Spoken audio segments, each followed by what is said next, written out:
And we lit in 5, 4, 3, 2, 1. We're going down D-Town. We got another special guest in the building. You know what I'm saying? We got somebody legendary. You know what I'm saying? Oh, yes, legendary. You know what I'm talking about? Ralo, the motherfucking pimp in this bitch. Sir. You know what I'm saying? What's going on? Hey, now. You know what I'm saying? Tell me how you doing, man. Hey, man. Doing good, man. You know what I'm talking about? Oh, yeah, shit. Yeah, man. Loving this shit, man. Oh, Trying to, waiting on 2020 to get over with. Oh, really. It's been a motherfucking year, man. Yeah, they've been tying us down, but you know, D-Town, we still be moving, man. Oh, yeah, man. You know, Texas, it's hard to hold us down. Hell yeah, you ain't finna keep us in no damn house. Shit, fuck that nigga finna move around, shit. Yes, so shout out to my motherfucking lit podcast visitors. You know how we do it every day. We roll up sweets, you know what I'm saying? We talk about the streets, you know what I'm saying? These motherfucking beats, you know what I'm talking about? Absolutely. So, the industry tweaks. I want y'all to know that first of all, it's a lot of discrepancy in the city on who started what accolades, and who got this and who sold what. That it really doesn't matter. It's the impact that you make on the people. You see what I'm saying? That's what makes you legendary. That's what makes you a legend. It's not what you sold or whatever. It's the impact that you make on the people. And that's what I tell people. And Young Hustlaz, and aside from Young Hustlaz, Ralo, they made impact on the city. You know what I'm saying? Before a lot of cats. You see what I'm saying? They come from the era of GrassHouse. You know what I'm saying? See, the GrassHouse area. You don't know about the GrassHouse area. I know about that, man. You know what I'm saying? If you don't know about the GrassHouse area, huh? Some of them do. You know what I'm saying? No, a lot of people don't be. A lot of people don't be knowing about the GrassHouse area because, you know, really, I would tell you like this: before any really independent record label came and just swooped up the city, GrassHouse was the funk. It was the brains. Everybody, I'm talking about from North Dallas, Oak Cliff, South Dallas. I'm talking about, I don't care what part of the city you from, you came to GrassHouse. Yeah, so how you get hooked up with GrassHouse? Man, I've been on Yeah There was kind of like our CEO. He was the head producer. He was the head engineer. Right. You know what I'm saying? And I knew Dale from my best friend, Quincy, his older brother, Zigzag, and Dale like best friends. Okay. I want to say they went to the service went to the military together and all that. Okay. So me and Quincy, you know, we young, you know what I'm saying, 7th, 8th grade. His older brother used to come to the house, you know, in between, you know, whenever they had breaks or whatnot from the military and shit like that. So he came to the house, I want to say like one Christmas break or one of them breaks, I know. And he took me over there to Dale house with them, and me and Quincy, I think my partner Quincy was rapping a little bit. I wasn't doing no rapping. I was just, you know, along for the ride, but I went over there and met Dale. This is way before he even started GrassHouse, but he had a studio. Oh, okay. He had a little studio, had a little mic hanging from the ceiling. I remember in the middle of the living room hanging off a coat hanger. Yeah, you know what I'm saying? He had that mic, and I went over there and I met them then, and I want to say Dale left and went to Hawaii.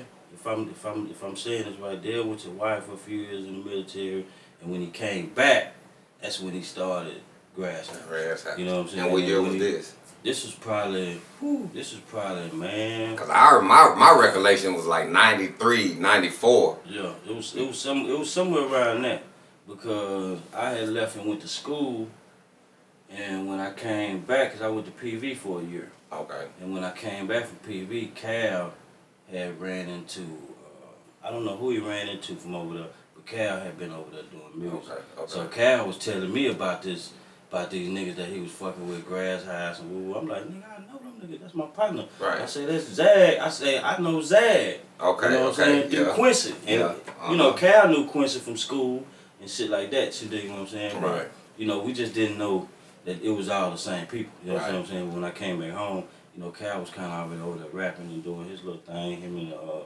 few more people. And so once they, fast forward a few years had went by, because they was over there doing a lot of recording, they wasn't really putting no music out there. Right, you know right. Probably until like toward 2000, I think they did a mixtape, Nothing Left to Burn. I had kind of fell back. They was still doing their thing. I was hitting check legs, selling guns. I was in the street doing a whole bunch of shit. You know what I'm saying? And so when I ran back on Cal, he was, you know, they was finishing up the CD. I said, man, let me hear that motherfucker. I heard the CD. I was like, man, this bitch jamming. It was jamming. Yeah. You had John Doe. Y'all was on there. Not Not on the first one. On that second one? With the green one? The one with the green one with the joint on there, bitch, right? Nah, None Left to Burn had. It was just black. This was before Stars Down. Yeah, this was before Stars Down. This was a compilation that GrassHouse had put out that kind of got me on to let me know who was all fucking with him, because it was John Doe, it was DSC, Dallas Street Crew. I must have had the bootleg copy then, because goddamn me. All them Cal had a few. Cal had like 2 songs on there. Right. They had some young cats from West Dallas on there. West Dino was on that motherfucker, but. You know, I heard the CD, so I just started selling it to my partners, because, you know, there was my niggas on there rapping, it's jamming. So, I, you know, at the time, I fuck with Dallas music, man. I just felt like Dallas music wasn't getting no recognition, radio, DJ-wise, none of that shit. But I used to fuck with Cottonmouth back then. That was like, nigga, Cottonmouth was like a star to me. Right. Shout out Cottonmouth. Good Players. Okay. Cognac, Suave Dre. Okay, Cognac, yeah. Suave you know, Dre. I didn't know them niggas did, but you know, I knew their music. You know what I'm saying? So I would bump that, Dallas shit. You know what I'm saying? So when I seen that, I actually knew some niggas that was into the music. You know, that's all I wanted to be. I used to tell them all the time, shit, I just want to. Just let me hang around. I'm gonna roll all the blunts. So y'all niggas do the rapping. I'm gonna just roll the blunts. I just wanted to be in the mix. I know there's gonna be hoes around. You know what I'm saying? Shit like that. And then I just end up rapping. You know, fucking with Cal. He like, nigga, you gotta go and do that shit. You know, woo woo woo. So that's just kind of how I fell into it. But starting off, you know, they was the rappers, and you know, I was just a nigga just being a part of the scene. Being a part of the scene. So fast forward, you come out with this Stars Down, right? You know. Like, you brought a sound, well, all of y'all brought a sound, but you especially brought a sound that was, let me say, because this before I even heard Zero. This before, so I gotta be real with myself. It was like, you was already had the harmonizing and the flow going, you know what I'm saying, together, you know what I'm saying, with Young Hustlaz, you know what I'm saying? You had, like, Miss Johnson, you know what I'm saying? Like, what was the process of you even coming up with these tracks? Man, just really trying to just be original. You know what I'm saying? Because at the time, you know, it was a lot of music jumping off. I think that was Cash Money and No Limit, like they peak. You understand what I'm saying? You know, No Limit dropping albums every week. You understand what I'm saying? So, you know, I just was trying to, you know, bring an original sound, because coming out of Dallas, I felt like at the time, like I say, to me, Cotton was probably the biggest rapper that we had. And I feel like he wasn't getting his just due, so I was just trying to, you know what I'm saying?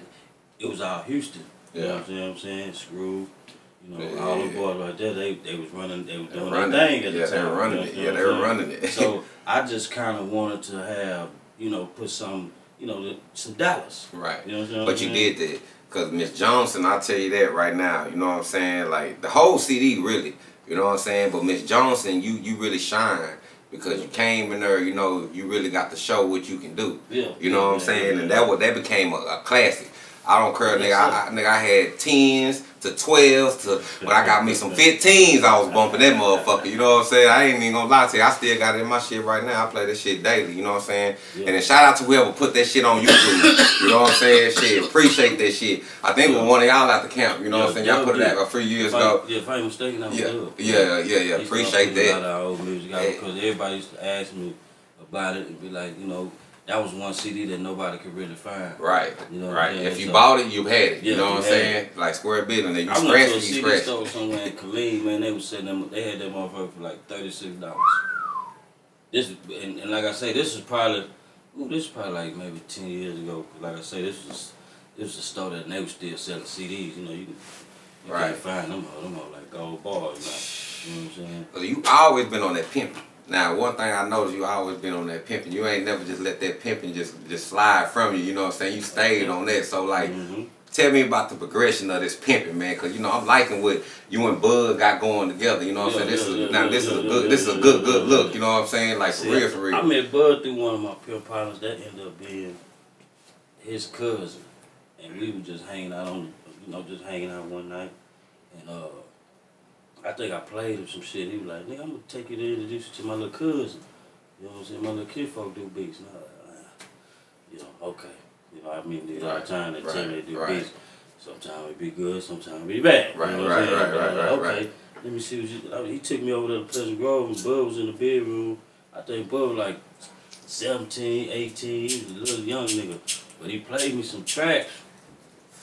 And I think the first one I heard, he had one of them, he had a Willie Hutch sample, something. But it was, you know, that motherfucker was so soulful. I said, yeah, let me have that. Right, you know what I'm saying? And just, from then on, I just been fucking with him. I turned up, you know, I took Dub over there. I think Dub was doing a little mixtape at the time, and so Dub, they got a lot of beats from him. And shit, we just been rocking and rolling. When I got my studio, no, actually, I was recording at a building that Bud was kind of engineering at, you know, part-time type shit. He was engineering by default. Okay. You know what I'm saying? Right. He knew how to record, but if our main engineer wasn't there, then Bud would go ahead on the record. Right, you know what I'm saying? Like jump in there. And they ended up getting kicked out for some reason, so it was a cool little spot. I found out that the rent was cheap, so I was like, well, shit, I'm gonna just get me a room like 2 doors down. Right. You know what I'm saying? The landlord was cool, he let us smoke. Wasn't doing no tripping, so shit, I got a room like 2 doors down and told Bud, shit, I know you don't want to go back to doing beats, you know, in the living room. Right. We'll go over here. We just kind of linked up, and that's how we started EarDrum Studio. So that's all together. Yeah. EarDrum. Yeah. Oh, see. Bud and not JT blew me up. That's JT, what's up. That's how, you know, when I engineered. JT started off as an intern up on the Bud. Right. You know, kind of show him. Yeah, I've been following Bud for a long time now, and I like everything he do, everything, his whole movement. I love that nigga movement, man. That shit nice, you know what I'm saying? But I also love your movement though, cause you know what I'm saying, when you came out with the visuals on YouTube, you know what I'm saying, I've been standing up about all y'all for years, you know what I'm saying? But now it was a lot harder back then. Right, it was a lot harder because you had to press up your own shit. Yeah. You had to get out there on the grind. Yeah. You had to take care of the family still. You had to be way more expensive. Yeah. You know what I'm saying? To shoot a video like back then, you know what I'm saying? It seemed like it was impossible. That's why, like, if you had a video that was out in any music outlet, you know, you automatically was looked at as star. That's why Cottonmouth was big to us back then. Because Cottonmouth was on Flavor TV. He was all on, And then when I go to Houston, the Houston rappers was fucking with him. Yeah. You know what I'm saying? I remember going to Houston. I took stars down to Houston and gave to Houston. That bitch say, "Where y'all from?" She said, "Dallas." I said, "Dallas? Niggas in Dallas can't rap." Well, I want to slap you. Hey, you talking about? You got Dallas fucked up. Yeah, but you know, that was just, like I said, at that time, like I say, Slim, Flip, you know, they was having their run. Right. You know what I'm saying? And when nobody really come to Dallas, wasn't really making no noise. Right. Even though, if you come to Dallas, it was plenty of talent around here. We just didn't, for some reason, we didn't have that market. And you know, I always thought DJ Drop was going to be that one. You know what I'm saying? Because, you know, everybody gravitated to DJ Drop, you know what I'm saying, back in them days, you know, and DJ K-Rock, you know what I'm saying? K-Rock, that's my nigga, man. Yeah.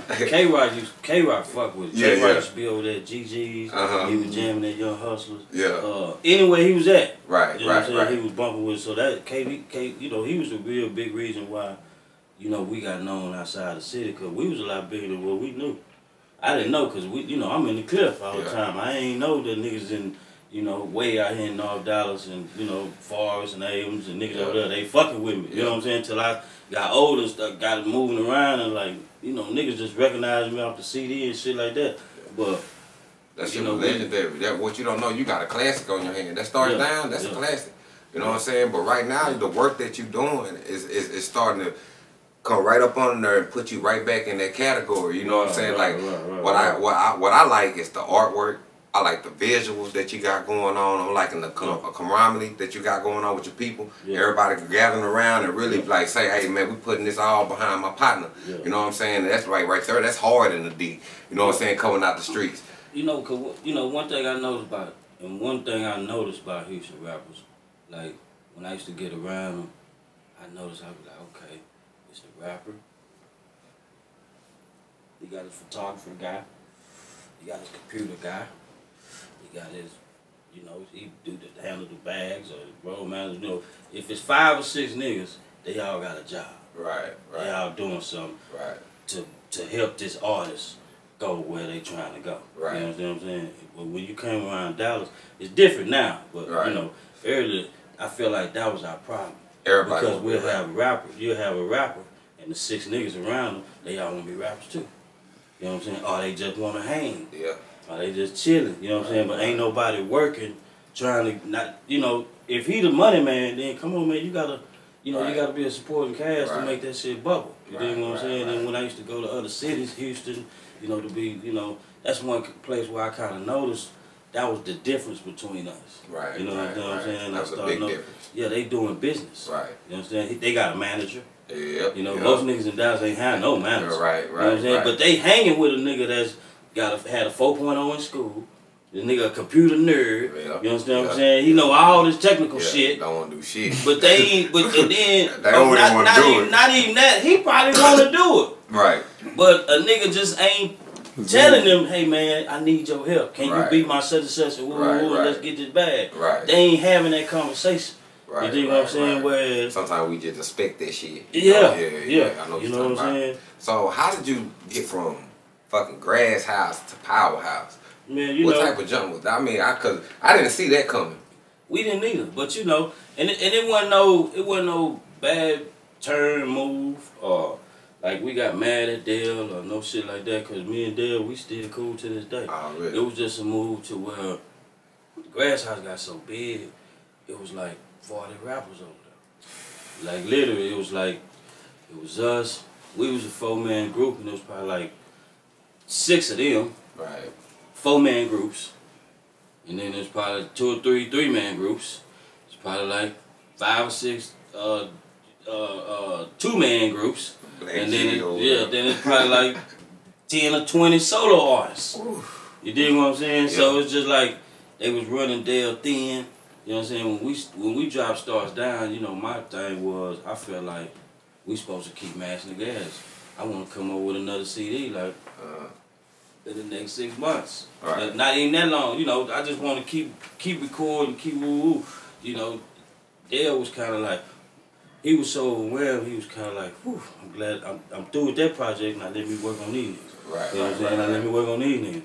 And I'm kind of like, you know, I don't want to be that dude that where I feel like, don't fuck with them niggas. Right, you know what I'm saying? I'm going to wait my turn, but then when I'm looking down, like, whew. Yeah. That line long as a motherfucker. You know what I'm saying? we gonna get in the club like yeah, we gonna get in that bitch. Right. That line long as a bitch. Like, so, you know, we had I had got some studio shit and we had kinda got it in our backyard and we was doing our own little thing. You know, like that to where we can at least record and we ain't gotta compete with studio time because you know they didn't charge nobody. We weren't paying or no shit like that. Right. But you know, so you kinda had to get in when you fit in type shit. And it was just so hard to record, you know, all that shit and I feel like we had just dropped this album, nigga. We in the zone we supposed to be. You know what I'm saying? So yeah, I feel like we supposed to be the mix. So we kinda got our own shit. Our own little studio, we was recording. We recorded a bunch of songs, but you know, we wasn't no engineers. Right. You know what I'm saying? So we made up some good songs, cold joints, them hoes sound like shit. You dig what I'm saying? So we ended up, in the midst of that, we was just trying to find another place that we could record some quality music. Right. And we came up on Top Notch Studios, which ended up being PowerHouse. You know what I'm saying? And so as we started, the more we started recording over there, they just started their studio, so they may have had like 4 or 5 niggas that they was fucking with, like core wise, and then they had a few outsiders that was coming in and out and whoop. But then when we started going on over there, you know, the RIP, my partner Byron B, he started the label and just, you know, kind of built it around, you know, us, Rum, Sir Charles, another guy, B Flat. B Flat. Yeah. He kind of started the label around us. B Flat was over there with Stampede or some shit at one point. Nah, that was another cat. Yeah, something like that. Yeah, it was Flat and he had a brother C Sharp. Yeah, C Sharp. Yeah. They had a deal. I believe they had a deal because they was in LA and Cali, and then something happened. I want to say sharp. Shit, then when y'all getting a deal, when y'all fucking with Sony or some shit? Man, we had a lot of shit on the table, but man, it just, you know, we had some shit with Bad Boy on the table for a little bit. And we had a few things, man, on the table that just never transpired into no money. Right. They said, fuck it. Yeah, a lot of shit didn't change. That's how I ended up, you know, really deep in the game. Right. They say fuck it, 10 toes down. Yeah, shit because because this shit was, a lot of shit was getting us fame, but it wasn't getting us no money. Right. Like radio play and all that shit. That shit spending was cool. more money than you make. Yeah, and then it just ain't, back then, if you ain't selling no records, right, or you ain't doing no shows, then right. You get no money. That shit we're wearing now. You can be playing, they be playing your shit on the radio. Reverse your hustle, goddamn this shit. It look like this, bro. Reverse your hustle, goddamn. If it ain't working, reverse that motherfucker. The radio play be good. I tell other cats that's good. I'm proud of you. But 6 months of that shit don't mean shit if you ain't got no money. Right. You know what I'm saying? So niggas just gotta find a way to, incorporate that, because some niggas get on the radio and feel like, I made it. I'm at my pinnacle. I'm here. I'm there. I tell them all the time, like, shit, that shit go, man, come on, real man. fast. You got another one? Forget about you. You got another one coming behind that? We come on with it. Yeah, you made one. So how many projects you think you got? Cause I know. Solo, man. Cause like I know solo projects from what I seen. I done seen like 6 or 7 so far. Solo, I think I got 9. 9? Yeah. Damn, 9. 9 start from live, cause I got live from Harry Hine 1 and 2. Yeah. Just some more of it. Church music. That was with the pimp in front with the car. Yeah. That bitch dope as fuck. What's the one with the bitches on there with the tiger? That's Endangered Species. Endangered Species, yeah. That motherfucker raw. Bad motherfucker. Mm-hmm. Gentleman of Leisure. Yeah. That's 8 solo. That's 8. Me and Bud dropped Bread and Butter. Bread and at Butter. the top of the year. Yeah. So, that's 9, that's a collab. So, already. I got something that's dropping. Me and the guy from Milwaukee, one of the good partner of mine, Craig, we dropping on January the 1st. Mm-hmm. That Mashing Music. That's a bad motherfucker. Yeah, I see you out there working the videos. I like the little church. You and your partner was in the church or somewhere. Y'all acting like y'all was in the church or something. Sugar Slim, yeah. Sugar Slim. Hey, Sugar Slim, man. Shout out Sugar Slim, man. You did that shit, my nigga. Silky Slim, goddamn me, shit. Shout out to you, goddamn it. That shit will play in the bitch. Yeah, I like that shit. I like that type of shit, man. Oh my God, that's PGO, man. Man, we finna get ready to get up out of here, but before we do get up out of here, yes, sir. I want to know, like, who, like, out of, like, music, like, dead or alive, who you always want to, like, work with or trying to still work with? Chad Pimp, motherfucking Chad, R.I.P. Pimp. Of course, you know what I'm saying? I'm from, I'm from Texas, so from the first time I heard that motherfucker tell me something good, you know what I'm saying? Right. I always wanted to fuck with Chad. Yeah, shout out Pimp. You know what about producer-wise? Producer-wise, man, I gotta say Drake. Drake? Damn, Drake. Alright, I see you, Drake. Shout out to you, Drake. Okay, now what about single-wise? Single-wise? Shit. Man, I'm gonna tell you, I got so much respect for so many singers, but it's a motherfucker that I really feel like that if we linked up, we would make some cold music. Anderson .Paak. Anderson .Paak, I heard that name before. Who is that? What? Anderson .Paak. We'll talk later. Okay. Alright, we're gonna check that out. Okay, Bad Boy. Oh, that's a bad boy. Okay. Yes, and what about female? Man, shit, man, you can give me anyone female that can sing. He said any one of them. He said any one of y'all. Old school. Yeah. Who out right now? All the singers right now, they rapping too. Shit. They rapping. Yeah, they rapping now. Really, really just singing. You know what I'm saying? know, but you know, it's so many. You know, females. I love working with females, man, on songs because you know, it kind of, you know, it kind of messes, you know, my message because a lot of times, you know, I be kicking this shit. You know, I rap pimp music. Right. So a lot of times, you know, it can come off kind of harsh. Right. You know what I'm saying? But with a female on the song, balance it out. Kind of balances out a little bit. You know what I'm saying? Whether she rapping, putting her perspective on it, or she singing the hook, you know what I'm saying? Something like that. It's just a little more pleasurable to the ears. So what you think right now? Who you like in the city right now? Man, I like everybody that's hot. You know, I fuck with Beezy. That's my guy. Oh, you know what I'm saying? You know, Yellow Beezy was like our first paying customer when we opened our studio. Me and Bud own our studio. Okay. You know what I'm saying? Yo, you know, Freddie doing his thing. You know what I'm saying? I like Mo 3. You know what I'm saying? I hate, you know, R.I.P. I hate what happened to him. Mo 3, yeah. There's some cats out of the city, man. Dallas got, man, there's so many jewels in Dallas, man. It's ridiculous as far as producers, rappers, restaurants. I met a cold ass nigga the other day that makes suits. I met a lady the other day that do fedora hats.